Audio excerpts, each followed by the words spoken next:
વિશેષણ માટે એક શબ્દ, એમાં આપણે જોઈએ તો કે કહી શકાય નહીં તેવું એટલે કે અશક્ય. ત્યારબાદ છે કલ્પિત કે સમજી ન શકાય તેવું એટલે કે અકલ્પ્ય. કરેલા ઉપકાર ન ભૂલાય જેને કહેવાય કૃતજ્ઞ અથવા નિમક હલાર. ખાસ યાદ રાખજો, નિમક હલાર એનો વિરુદ્ધાર્થી શબ્દ થાય નિમક હરામ. શું થાય? નિમક હરામ. એ કોણ સમાનાર્થી વિરુદ્ધાર્થી તો કે નિમક હલાલ.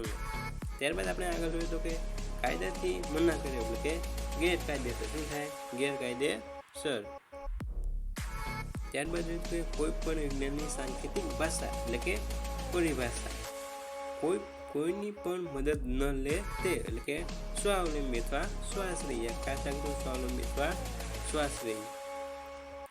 કોઈની સાથે સરખાવી શકાય નહીં તેવું એટલે કે અનુભવ એટલે કે કોઈની